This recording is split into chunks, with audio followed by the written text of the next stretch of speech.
sesión número 14 sobre el tema audiencia de comparecencia con restricciones, la cual va a estar a cargo de nuestro compañero Rafael Muñoz Carvajal. Y me parece que ya está conectado. Sí, ya está conectado. Te cedo el uso de la palabra, estimado Rafael, a efectos de que puedas iniciar con la disertación. Te escuchamos atentamente. Muchas gracias, Pierito. Primero, agradecer a Stevens, con el que ya hemos tenido muchas veces la oportunidad de poder compartir estos eventos virtuales, aunque no presenciales. Ya tengo ganas de ir a visitar Cerro de Pasco. Y agradecerle también por las inmerecidas palabras. No me considero uno de los grandes del ex Vita, más bien considero a otras personas como los grandes, ¿no? Tenemos a Marcelito, nuestro presidente, a Alexita, a nuestro amigo Fabricio Daneri, que pido un voto de aplausos virtuales, porque este último jueves ah, se ha, se ha, a ver, ha ha juramentado como abogado en la Universidad de San Martín de Porres, casa de estudios también de quien habla. Y bueno, pues me siento muy orgulloso de mi querido amigo Fabricio y repetirle que siempre vamos a estar para todas. Bravo, Fabricio. Todas mis felicitaciones para ti, mi hermano. Así que nada. Bueno, eh, se me ha encomendado exponer el tema de comparecencia con restricciones, ¿correcto? Entonces, en principio tenemos pues que la comparecencia con restricciones, enmarcada en el artículo 287 de nuestro Código Procesal Penal, vendría a ser pues la medida coercitiva personal que garantiza al imputado poder afrontar su proceso penal en libertad. Eso como base para poder entender lo que esta disertación pretende que sea el mensaje concreto, ¿no? Un aspecto importante adicionalmente es que la medida de comparecencia con restricciones, así como la simple, es una facultad discrecional del Ministerio Público. Esto es, si bien el Ministerio Público puede solicitar la prisión preventiva como medida restrictiva personal, también puede solicitar una comparecencia con restricciones o una comparecencia simple. Esto dependerá de cada caso en concreto para que se pueda fijar esta medida dentro de un proceso penal. Muy bien, ya habiéndoles dado un concepto menos masticado, sino de algunas lecturas que, siendo muy honestos, no he leído todo, tampoco creo saberlo todo. Vamos con alguien que sí que sabe todo, el doctor San Martín, nuestro gran juez supremo. Para el doctor San Martín, en el libro Derecho Procesal Penal, nos dice que un concepto de la comparecencia con restricciones es que es una medida restrictiva de libertad personal que es menos intensa que la prisión preventiva. Eso, innegable. Claro está también que esta medida comporta una mínima limitación a la libertad. Eso también es innegable. Pero también tiene que ser fundamentada en elementos de convicción, conforme a sus presupuestos lo demandan. Presupuestos que más adelante lo vamos a desarrollar. Pero aquí la primera observación dentro de esta ponencia, ¿no? Observación personal. No creo que muchos la compartan, pero entiéndanse los elementos de convicción como aquello que prueba que existe una sospecha suficiente o específicamente para la medida de comparecencia, una sospecha reveladora que va a permitir colegir al magistrado o al órgano jurisdiccional, ya sea colegiado o unipersonal, que existen elementos que vinculen al hecho que se está imputando a cierta persona en cierto proceso. No solamente aquellos elementos de convicción que fueron recolectados en las diligencias preliminares, sino que además de ello deben traer una sospecha reveladora para que se pueda concretizar que existió o es probable la existencia de la comisión del delito.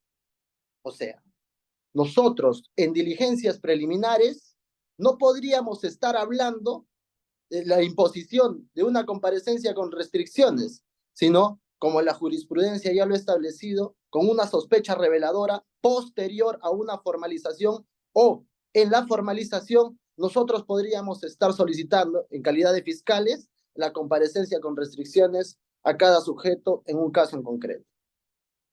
Muy bien. ¿Cuál es la función que tiene la comparecencia con restricciones? Como función principal, es una cautela preventiva para que el investigado se asegure en el proceso o se asegure su concurrencia en el proceso. ¿Correcto? Asimismo, debe haber una aplicación o una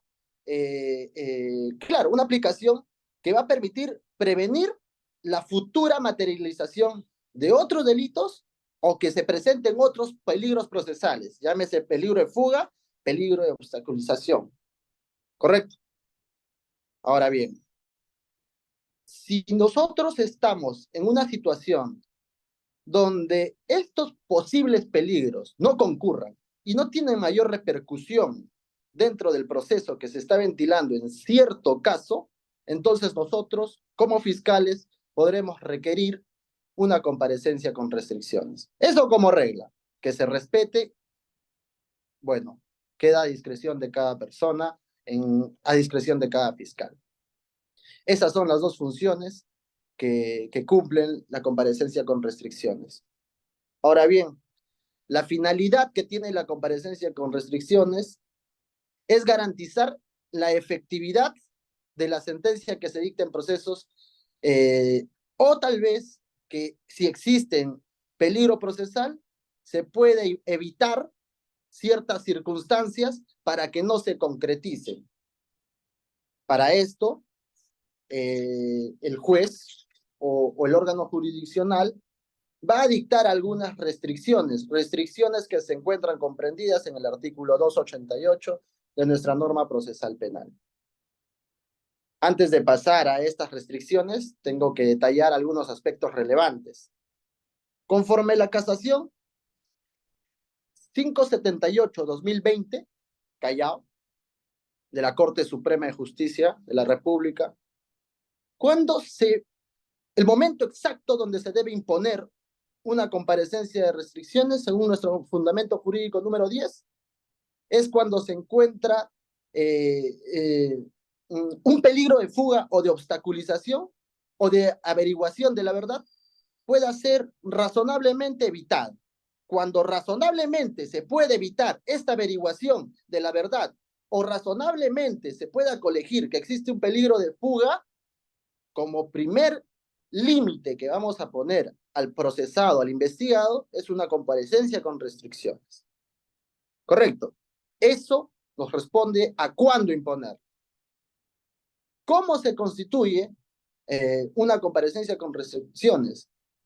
Bueno, es una medida que se debe imponer, obviamente, por un órgano jurisdiccional, determinando diferentes supuestos que van a ser fundamentados, motivados por el Ministerio Público. Esta medida coercitiva necesariamente tiene que ser motivada bajo sanción de nulidad. ¿Por qué? Todos sabemos que la motivación para cualquier requerimiento emitido por Fiscalía es una exigencia constitucional para que no se afecten derechos fundamentales del procesado o del investigado o del imputado, llámenlo como ustedes prefieran. Ya sabemos que el que tiene la facultad para requerir estas medidas es la Fiscalía. Muy bien. Ahora bien, vamos a analizar los presupuestos de la comparecencia con restricciones. En estricto, la comparecencia con restricciones sienta sus presupuestos en el artículo 287, pero son presupuestos específicos. Pero nuestra lectura no puede quedar solamente en los presupuestos específicos detallados en nuestra norma procesal penal, sino que tenemos que remitirnos a los preceptos generales de las medidas de coerción procesal, enmarcados en el artículo 253 de nuestro Código Procesal Penal. Específicamente en los incisos 2 y 3 de la norma en comento. Esto es, que se tienen que verificar para la restricción de un derecho fundamental una expresa autorización legal emitida por un órgano jurisdiccional. Asimismo, se impone con respeto al principio de proporcionalidad. Estos son preceptos generales, amigos, preceptos generales. Y siempre que la medida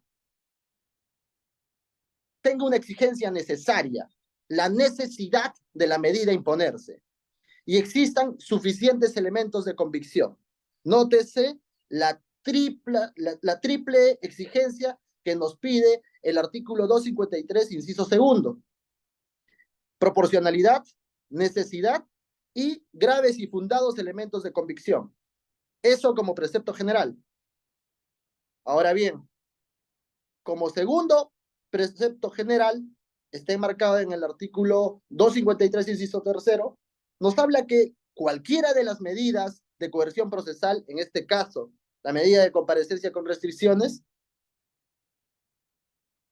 solo tendrá lugar cuando fuere indispensable. De ahí uno tiene que entender que toda medida de coerción procesal tiene que tener un carácter de indispensabilidad. Cualquiera de las medidas que van a limitar la libertad de una persona tiene que concurrir el presupuesto de indispensabilidad. Ya nuestra jurisprudencia emitida por la Corte Suprema de Justicia de la República ha definido en amplia jurisprudencia dicho presupuesto, indispensabilidad. Ahora bien, el tiempo estrictamente necesario, obviamente, tiene que haber razonabilidad en el tiempo. Esa es la lectura que se tiene que dar para prevenir, según sea el caso, los riesgos de fuga, ocultamiento de bienes o insolvencia sobrevenida, así como para impedir la obstaculización de la averiguación de la verdad y evitar el peligro de reiteración delictiva. Presupuestos generales de todas las medidas de coerción procesal. Ahora, presupuestos específicos de la medida de comparecencia restrictiva. Estos se encuentran enmarcados en el artículo 287 de nuestra norma procesal penal. Tiene cinco presupuestos, ¿correcto? El primero, enmarcado en el inciso primero de la norma en comento, es que se va a imponer la comparecencia con restricciones siempre que el peligro de fuga o de obstaculización de la averiguación de la verdad pueda razonablemente evitarse. Segundo, que el juez podrá imponer una de las restricciones o combinar varias de ellas según resulte adecuada el caso. Esta imposición en el proceso penal está condicionada, amigos, a la existencia de un peligro procesal. Llámese peligro de fuga o de obstaculización para la averiguación de la verdad. Estas pueden ser analizadas a la luz, como les comentaba, de la cantidad de pruebas que se tengan o elementos de convicción que se tengan en cada investigación. Pero estas deben tener la suficiencia para llegar a una sospecha reveladora.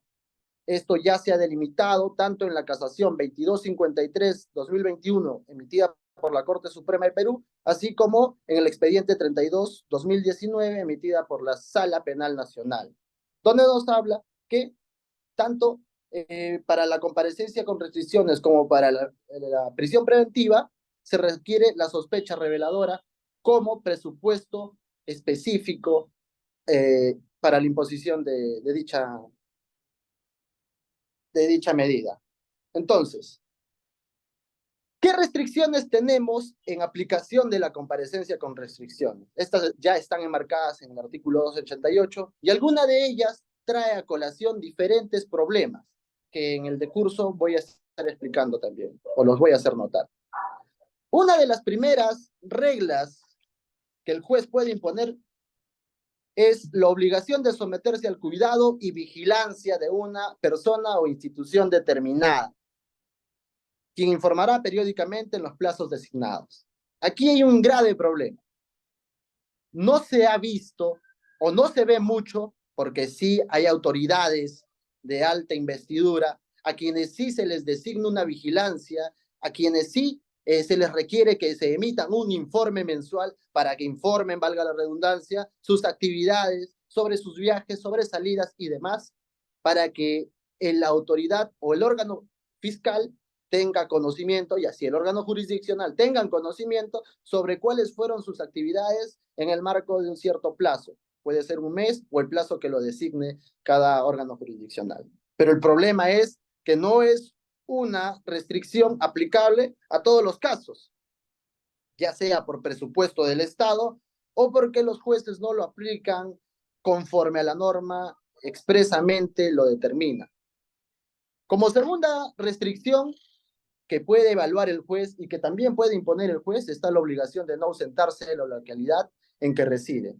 Esta es una circunstancia muy importante y además de ello es algo que trae problemas consigo, porque nosotros tenemos en nuestros procesos penales no solamente procesados nacionales, sino también tenemos procesados internacionales que no tienen su vivienda, que no tienen arraigo familiar, que no tienen arraigo ya sea laboral en un tiempo determinado, perdón, indeterminado en el Perú, sino que conocemos que hay personas que vienen por ciertas obras, para ser específico, por ciertas obras y terminan su trabajo y se retiran. En el decurso de esas obras pudieron haber existido diferentes delitos, colusión agravada, organizaciones criminales, etc. Entonces, si yo fijo la regla de conducta de no ausentarse de la localidad en que reside, puede estar con una persona que reside en Brasil. ¿Quién va a cuidar que no se retire de la localidad en que reside?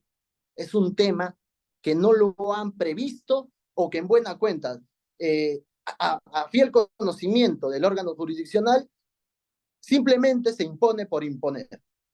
¿Correcto? Ahora, como tercera regla enmarcada en nuestra norma procesal penal está la prohibición de comunicarse con personas determinadas. Claro está que para demostrar que tenemos una conducta procesal proba, no podemos estar comunicándonos con testigos o con personas investigadas dentro de nuestro propio proceso. Eso marcará la pauta para que en un futuro no se te pueda variar la medida de comparecencia y se te imponga una de prisión preventiva. Como cuarto presupuesto y último está la prestación de una caución económica. Esto, y escuchen, si las posibilidades del imputado lo permiten. Entonces, aquí hay otro problema.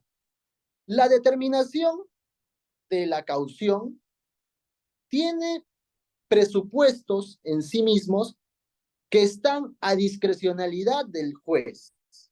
No se tiene, como en la determinación de la pena, una fórmula como tal, sino que para la determinación de la caución se van a tener que revisar otro tipo de circunstancias.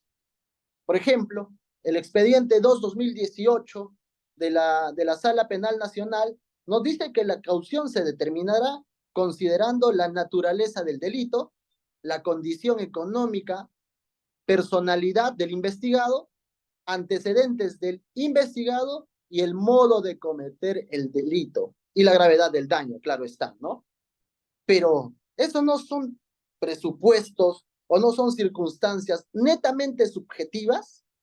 ¿Cómo puedo determinar o cómo puedo cuantificar la condición económica de una persona? Claro está que puedo presentar, no sé, un informe contable, un informe de cuántos son mis ingresos y demás, pero va a depender si es que en el caso concreto eso beneficia o perjudica. Entonces, habría que analizar ello. Otro presupuesto que también es subjetivo es la personalidad. ¿Cómo puedo yo delimitar que una persona está más dispuesta a eludir la justicia que otra persona? Entonces, esos son temas subjetivos. Antecedentes del imputado sí es objetivo porque podemos revisarlo y documentarlo. El modo de cometer el delito. Entiendo que aquí querían ver el tema de ferocidad, o si tal vez hubo una defraudación extremadamente grave, no lo sé, en contra del Estado. Y el modo y la gravedad del daño. La gravedad del daño entendiéndose por la prognosis de la pena a imponerse. Pero para la persona que ahora está exponiendo, son presupuestos netamente subjetivos, ¿correcto? Entonces, ya habiendo superado nuestros temas de presupuestos y las restricciones que se pueden generar a partir de una medida de comparecencia con restricciones, tenemos una figura que va a cambiar la comparecencia por una prisión. En principio tenemos la revocatoria de la comparecencia con restricciones. Revocatoria comprendida en nuestro artículo 279 del Código Procesal Penal. ¿Sí? Entonces, además de ello, tenemos la casación 119-2016 que nos habla de 3 presupuestos. Si bien es cierto, el 279 ya dispone ciertas circunstancias a tomar en cuenta, la casación ha definido estas circunstancias. La primera es que existan nuevos elementos surgidos de la investigación que posean la suficiente contundencia acreditativa de las condiciones. ¿Para qué? En un momento que se te impuso comparecencia con restricciones, tenía ciertos elementos de convicción. Si el fiscal pretende requerir prisión preventiva, los nuevos elementos surgidos de la investigación deben poseer una mayor contundencia que la que poseían al momento de la imposición de la comparecencia con restricciones. Si este elemento de convicción que ingresó durante las investigaciones no posee esa característica, la revocatoria debería ser declarada infundada. Asimismo, tenemos como segundo presupuesto que se tiene que cumplir es que exista una necesidad de la evaluación de la actual capacidad asegurativa de la comparecencia con restricciones. Esto es, que con la sola comparecencia permita que el investigado va a concurrir a la investigación y que no existan unas nuevas condiciones que permitan que éste eluda la justicia. Si esto existiera, entonces una prisión preventiva sería una medida que sería necesaria, razonable y proporcional en cada caso concreto. Ahora, como tercer presupuesto tenemos la determinación que esta medida resulta insuficiente, que la medida de comparecencia con restricciones resulta insuficiente ante el colapso de la capacidad asegurativa que ésta pretendía. Ya no es posible, ya no me es posible como órgano fiscal, como órgano jurisdiccional, que con la sola medida de comparecencia con restricciones, el investigado esté sujeto al proceso. Tengo que sujetarlo al proceso con una prisión preventiva. Eso es respecto a la revocatoria. Por otro lado, tenemos la casación 1450-2018 Junín, que en su fundamento jurídico, número 10, nos señala lo siguiente. Se requiere que del aporte de los nuevos elementos de convicción importen una variación sustancial de las circunstancias que determinaron la imposición de la medida de comparecencia con restricciones. Que estos elementos permitan un significativo incremento del peligro procesal. De tal manera, la capacidad asegurativa de dicha medida de la comparecencia se viera desbordada, haciéndose necesaria la imposición de la prisión preventiva. Claro, lo tienen muy claro la Corte Suprema de Justicia de la República respecto a la necesidad de una variación sustancial, no una variación leve, no una variación donde no importe cuáles son las circunstancias que determinaron al inicio, sino al inicio de poner la comparecencia con restricciones, sino que ahora exista una necesidad imperante, pero que ésta sea justificada. ¿Correcto? Ahora, como otra figura de revocatoria, tenemos la que se encuentra enmarcada en el artículo 283 del Código Procesal Penal. Pero esto es una viceversa. Anteriormente estábamos hablando de una comparecencia con restricciones a prisión preventiva, ahora hablamos de una prisión preventiva a comparecencia con restricciones. Llámese el cese de prisión preventiva, revocatoria de la prisión preventiva, o como ustedes lo deseen. Pero en el Código Procesal se encuentra titulado la cesación de la prisión preventiva. ¿Y qué nos dice la cesación preventiva? ¿No? El imputado podrá solicitar la cesación de la prisión preventiva y su sustitución por una medida de comparecencia, las veces que lo considere pertinente. ¿Correcto? Hace poco tenemos la sentencia emitida por el Tribunal Constitucional en el caso Yoshiyama Tanaka, donde el Tribunal Constitucional, el máximo intérprete de la Constitución, ha definido que cada 6 meses de oficio, el órgano jurisdiccional que impuso la medida de prisión preventiva debe revisar si siguen concurriendo los elementos de convicción, perdón, si siguen concurriendo las necesidades imperantes que delimitaron o que permitieron la imposición de esta prisión preventiva. Si estas circunstancias no se siguen manifestando, la revocatoria será el camino de oficio. Entonces, el caso Yoshiyama Tanaka en el Tribunal Constitucional ya ha definido que esta revisión periódica sea de 6 meses y esta sea obligatoria. Que se cumpla ello ya vendría a ser un recordatorio, ya no de oficio, sino de parte, y nosotros, los que trabajamos en defensa, recordárselo cada 6 meses, ¿no? Entonces, el recurso de nulidad 750-2019 de la Sala Penal Nacional, en su fundamento jurídico número 13, nos señala lo siguiente: en cuanto a la concurrencia del peligro procesal y el comportamiento del procesado, en efecto, son aspectos que se deben tener en cuenta para continuar o variar la medida coercitiva de prisión preventiva. Nótese que se está hablando de la conducta procesal del investigado y el peligro procesal, peligro de fuga. Entonces, si estas han variado, si ya no tengo contacto con los testigos, si ya no tengo forma de eludir la justicia y escapar de la justicia, entonces ya no es necesario que se mantenga la prisión preventiva. El remedio a ese fallo, a ese auto de prisión preventiva impuesto en un principio es la comparecencia con restricciones, sujetando el proceso al investigado, pero con una medida menos gravosa. Asimismo, el expediente número 04232-2011, en un proceso de habeas corpus ante el Tribunal Constitucional, ha fijado en su fundamento jurídico número 4 que, ante la posibilidad de cesación, la justicia ordinaria debe evaluar la subsistencia de las condiciones que posibilitaron el dictado de la prisión preventiva. Para ello se tienen que analizar nuevos elementos de convicción que demuestren que ya no concurren estos motivos que determinaron su imposición y que resulta necesario sustituirla por una menos gravosa, que es la medida de comparecencia. Es decir, que se haya desvanecido alguno de los presupuestos previstos en nuestro artículo 268 de nuestra norma procesal penal. ¿Correcto? Habiendo superado y entendido este tema,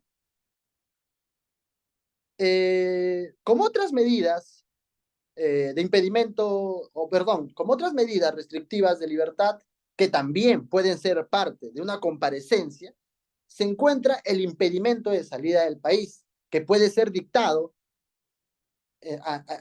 al declararse infundado una prisión preventiva y haberse dictado la comparecencia con restricciones y también el impedimento de salida del país como medidas menos gravosas, entendiéndose frente a una prisión preventiva. ¿Y qué nos dice nuestro acuerdo plenario 3/2019 de la Corte Suprema? Claro está. Con respecto a la medida de impedimento de salida del país, esta es una medida de coerción personal que restringe el derecho de circulación del imputado, ¿ok? Eso es una definición. Aquí lo más importante, lo más sustancial. Su fundamento estriba en disminuir el riesgo de fuga. Señor magistrado, no pretendo fugarme. Tome mi documentación, mi pasaporte, todo lo que usted necesite, no pienso fugarme. Es más, me allano a la medida de impedimento de salida del país. Impóngame la medida de impedimento de salida del país. No tengo ningún problema ante ello. Entonces, esto, sin duda, está desvaneciendo el riesgo de fuga.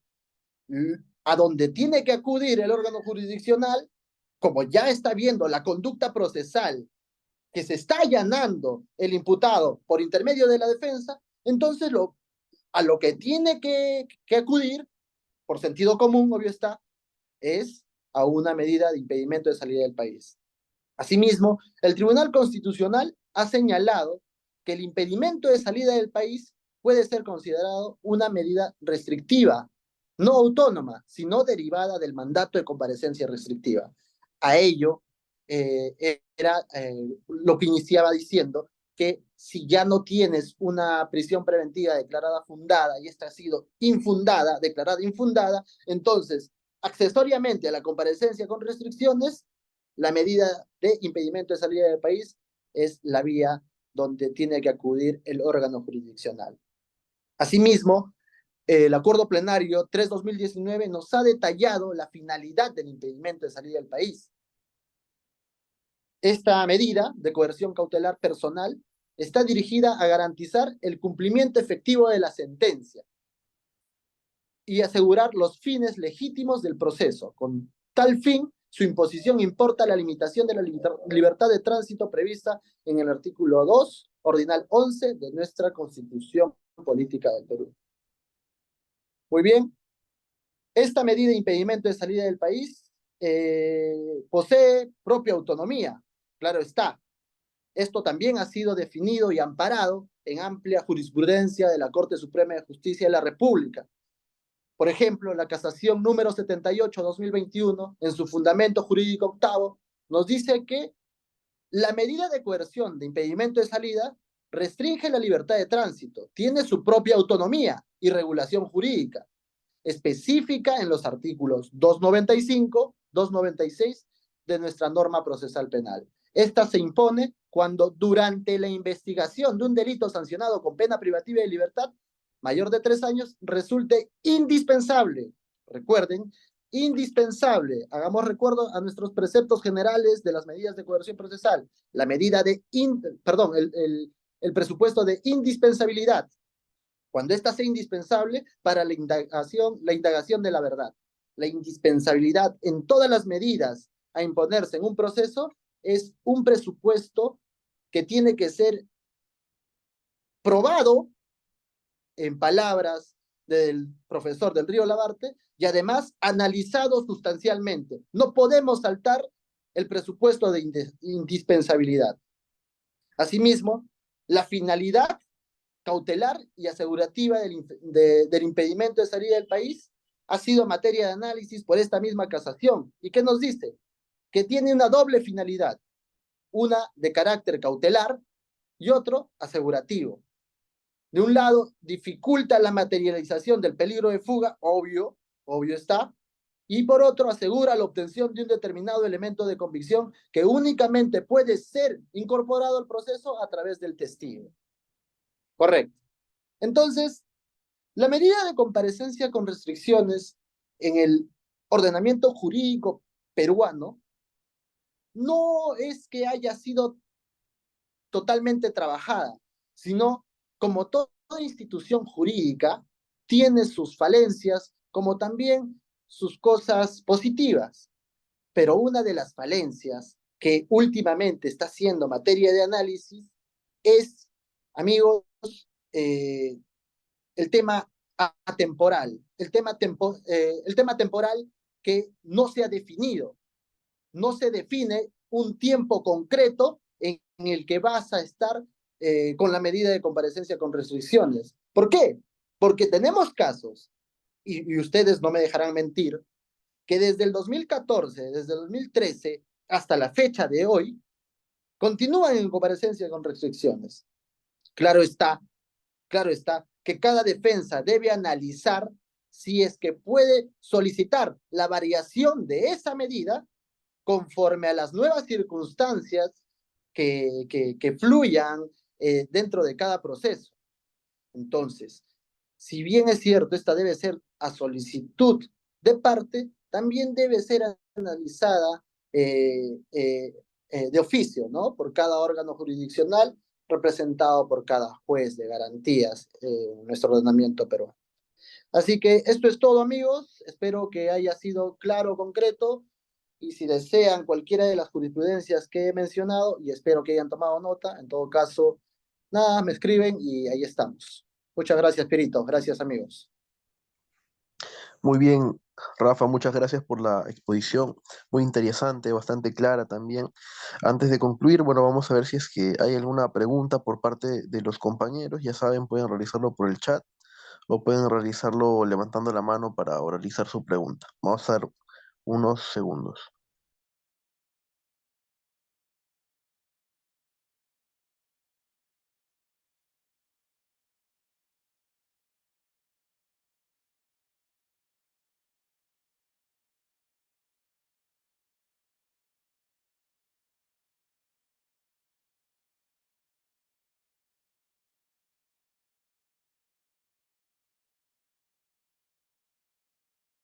Aprovechando también vamos a proceder a tomar las capturas de pantalla correspondientes respecto a las asistencias, así que aún no se vayan, estimados amigos.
Muy bien, al parecer no hay preguntas, se entiende que todo ha quedado bastante claro.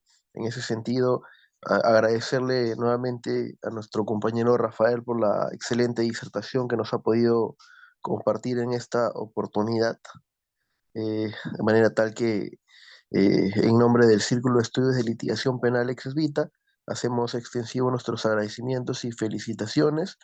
Y bueno, esperamos seguir contando con la participación del compañero Rafael en las actividades venideras. Muchísimas gracias, Rafael, y muchísimas gracias también a todas las personas que han estado presentes durante la disertación. Muchísimas gracias con todos y nos vemos el próximo sábado. Que tengan un buen fin de semana. Buen fin de, amigos. Buen fin de.